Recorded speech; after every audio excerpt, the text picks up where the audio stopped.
चलिए प्रश्न नंबर 2 हम देखते हैं। प्रश्न नंबर 2 हमारा है 5 पेंसिल तथा 7 कलमों का कुल मूल्य 50 रुपये है, जबकि 7 पेंसिल तथा 5 कलमों का कुल मूल्य 46 रुपये है।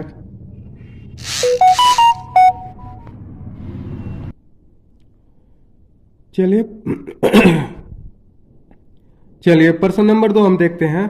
5 पेंसिल तथा 7 कलमों का कुल मूल्य 50 रुपये है, जबकि 7 पेंसिल तथा 5 कलमों का कुल मूल्य 46 रुपये है। एक पेंसिल तथा एक कलम का मूल्य ज्ञात कीजिए।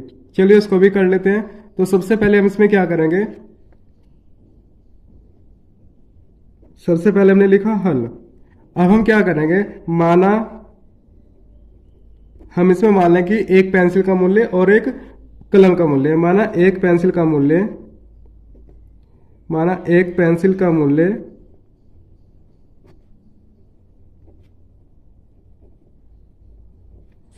एक पेंसिल का मूल्य कितना है, x रुपये हमने मान लिया। अब तथा एक कलम का मूल्य, तथा एक कलम का मूल्य, एक कलम का मूल्य कितना माना हमने, y मान लिया, y रुपये। ठीक है, एक पेंसिल का मूल्य हमने x रुपये मान लिया और एक कलम का मूल्य हमने y रुपये मान लिया। चलिए अब देखते हैं कि 5 पेंसिल तथा 7 कलमों का कुल मूल्य कितना है, 50 रुपये है। तब हमारी शर्त एक हो जाएगी। हमारी जो शर्त एक हमारी क्या कह रहा है, 5 पेंसिल तथा 7 कलमों का मूल्य कितना है, 50 रुपये। यानी हमारा 5x प्लस 7y बराबर कितना हो जाएगा, 50। तो ये हमारा क्या हुआ, समीकरण 1 हो गई। अब देखते हैं शर्त 2 क्या कह रहा है। शर्त सेकंड में हमारी कह रहा है कि 7 पेंसिल तथा 5 कलमों का मूल्य कितना है, 46 रुपये है। तो इसको भी लिख लेते हैं। हमारा 7 पेंसिल प्लस 5 कलम का मूल्य कितना है, 46 रुपीज है। ये हमारी समीकरण 2 हो गई। हमारी समीकरण 1 ही हो गई, समीकरण 2 ये हो गई। अब हम समीकरण 1 और 2 से क्या करेंगे, तालिका बनाएंगे। तो चलिए करते हैं समीकरण 1 से। यहाँ पे समीकरण 1 के लिए तालिका, समीकरण 1 के लिए तालिका। चलिए समीकरण 1 हमारी क्या है, समीकरण 1 5x प्लस 7y बराबर 50। ये समीकरण हमारी 1 है। इसको लिख लेते हैं हम। हमारी 5x प्लस 7y बराबर 50। ये समीकरण क्या हमारी 1 है। इसके लिए हमें तालिका बनानी है। तो चलिए तालिका हम पहले ड्रॉ कर लेते हैं। x और y की केवल हम 2 ही मान ज्ञात करेंगे, ये x और ये y। तो चलिए जब मैं 7y को इधर लेके जाऊंगा तो ये मेरा माइनस हो जाएगा, यानी 5x बराबर 50 माइनस 7y। ठीक है, और अब जब ये x का जो गुणांक 5 है, ये जब इधर जाएगा तो ये बटे में चला जाएगा। तो x बराबर 50 माइनस 7y बटे में 5, हमारा ये मान आ गया। अब हम क्या करेंगे, यहाँ पे y का मान रखेंगे। y का मान कुछ भी रख लेंगे, आप अपनी मर्जी से कुछ भी रख सकते हैं। तो मैं यहाँ पे y का मान पहले रखता हूँ 5। ये y का मान हम क्यों रख रहे हैं, x का मान निकालने के लिए। अगर मैं यहाँ पे y का मान 5 रखता हूँ तो ये मेरा क्या हो जाएगा, इसको देख लेते हैं।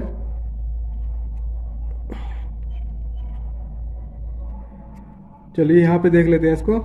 हमारा चलिए इसको यहाँ पे देख लेते हैं। हमारा x बराबर 50 माइनस 7, y का मान हम कितना रख रहे हैं, 5।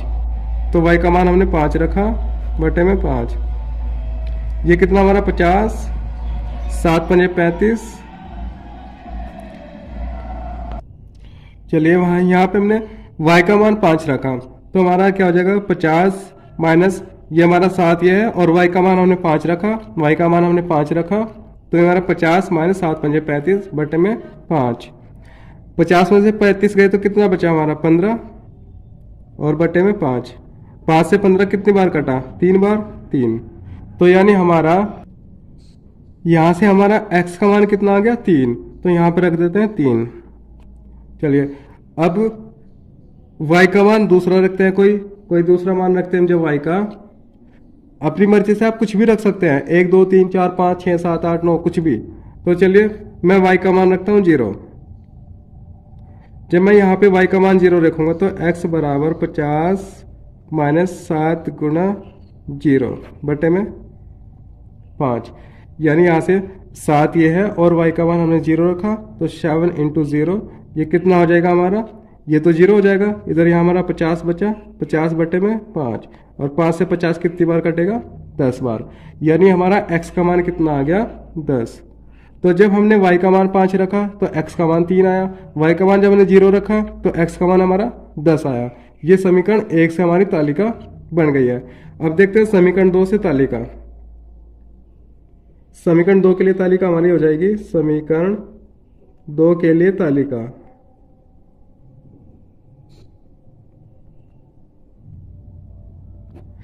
समीकरण 2 हमारी क्या है? ऊपर देख लेते हैं समीकरण 2 हमारी क्या है? 7x plus 5y is equal to 46। यह हमारी समीकरण 2 है। तो चलिए समीकरण 2 हम लिख लेते हैं। 7x प्लस 5y बराबर 46। ये क्या हमारी समीकरण 2 है। अब इसके लिए जब हम तालिका बनाएंगे तो इसमें भी हमें y का मान रखना पड़ेगा कुछ ना कुछ। y का मान अपनी मर्जी से आप कुछ भी रख सकते हैं, इसमें कोई बाउंडेशन नहीं है। ये हमारा x और y, ये हमारा क्या है? चलिए इसको हल कर लेते हैं। 7x बराबर 46, ये 5y है, इधर जाके माइनस हो जाएगा तो हमारा 5y बटे में, चलो ये x बराबर फिर हमारा हो जाएगा 46 माइनस 5y, और ये जो 7x के गुणांक है ये क्या हो जाएगा? इसके बटे में आ जाएगा। अब यहाँ से हम क्या करेंगे?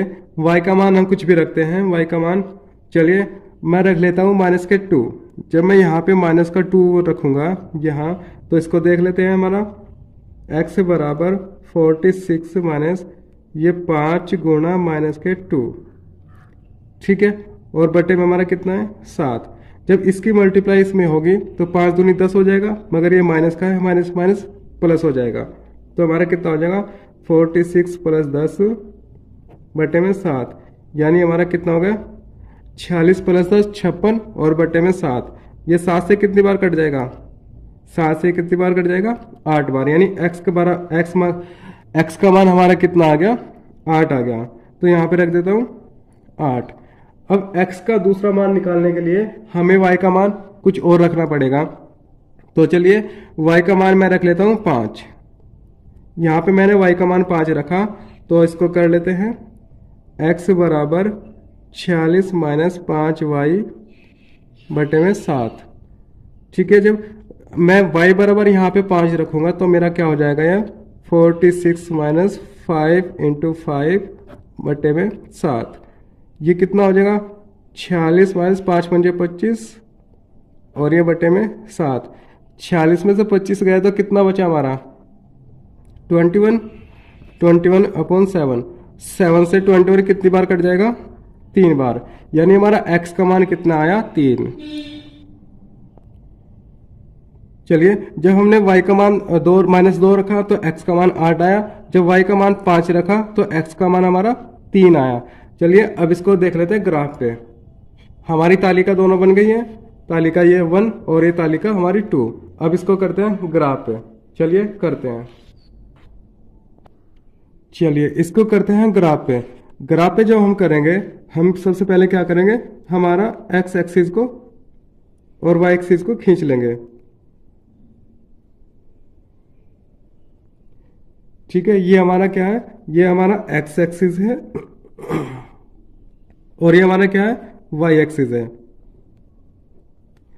मैंने भी बताया आपको, जब इस x एक्सिस पे हम इधर चलेंगे, यानी ये मुख्य बिंदु के हम राइट साइड में चलेंगे तो प्लस होगा, और लेफ्ट साइड में चलेंगे तो माइनस होगा, और मुख्य बिंदु के ऊपर चलेंगे तो प्लस होगा, ऊपर चलने पे प्लस होगा, और नीचे चलने पे क्या होगा? माइनस होगा। अब x और y के मान देख लेते हैं हम। तो तालिका 1 में, तालिका 1 हमारी ये है, x बराबर 3 और y बराबर 5, x बराबर हमारा 10, y बराबर हमारा 0। तो तालिका 1 में सबसे पहले मान देखेंगे 3 और 5, यानी x का मान हमारा 3 है और y का मान 5 है। तो चलिए करते हैं इसको।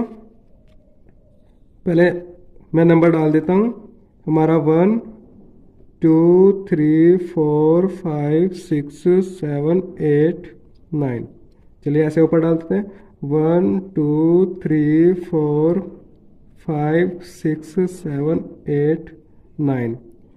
और इधर चलेंगे तो हमारा माइनस के 1 और ये माइनस का 2, इधर चलेंगे ये हमारा माइनस का 1 माइनस का 2 माइनस का 3। ठीक है, अब चलते हैं तालिका में। तालिका हमारी क्या कह रही है, पहले हमारा x का मान 3 और y का मान 5। तो चलिए चलते हैं, x का मान 1 2 3 चले, और y का मान कितना हमारा 5, 1 2 3 4 5, यानी यहाँ पॉइंट हमें मिला कितना, 3 और 5। मैंने भी बताया कि x का मान हम पहले लिखते हैं और y का मान हम बाद में लिखते हैं। चलिए अब दूसरे मान देख लेते हैं क्या है। दूसरे मान हमारा x का मान 10 है और y का मान हमारा 0। तो यानी y का मान हमारा 0 हो जाएगा, तो y का मान तो यही रहेगा, ये हमारा 0 यानी मूल बिंदु है। और x का मान हमारा कितना है, 10 है, और तो 10 हमारा यहाँ पे हो जाएगा। तो हमारा पॉइंट हो जाएगा यहाँ पे 10 और 0। ठीक है, अब इससे जो हमें दो बिंदु मिले हैं, इनसे मिलाने वाली रेखा हम खींच लेंगे। तो इन बिंदु को मिलाने वाले हम रेखा हम खींच लेंगे, ये हमारी रेखा हो गई। अब हम देखते हैं तालिका 2 में। तालिका 2 हमारी क्या कह रही है, हमारा x का मान 8 है और y का मान माइनस के 2 है। तो चलिए इसको भी देख लेते हैं। x का मान हमारा 1 2 3 4 5 6 7 8 ये है, और y का मान हमारा 2 मगर माइनस का 1 माइनस का 2। तो यहाँ हमारा कहाँ मिल जाएगा, 1 2। तो हमारे पॉइंट यहाँ पे मिला कितना, 8 और माइनस के 2। ठीक है, अब दूसरे मान हम देखते हैं। दूसरे मान हमारे क्या है, x बराबर हमारा 3 है और y बराबर हमारा कितना, 5 है। इसको भी कर लेते हैं, x बराबर 3 और y बराबर 5। तो x का मान 1 2 3 और y का मान हमारा कितना है, 5। तो चलिए चलते हैं, 1 2 3 4 5, यानी हमारे ये पॉइंट भी कहाँ मिले, यहाँ मिले। तो इसका मान भी हमारा कितना हो जाएगा, 3 और 5। चलिए इसको भी, इन दोनों पॉइंट को मिलाने वाली रेखा हम खींचेंगे। जब ये हमने रेखा खींच ली इन दोनों पॉइंट को मिलाने वाली, अब हम क्या देखेंगे कि हमारी ये दोनों रेखाएं कहाँ पे कट कर रही है एक दूसरे को, यहाँ। यानी हमारा जो हल हो जाएगा, अतः हमारा हल हो जाएगा, अतः हल x बराबर हमारा कितना हो जाएगा, 3, x बराबर 3 और y बराबर हमारा कितना हो जाएगा, 5, y बराबर 5। और ये हमारा क्या है, आंसर।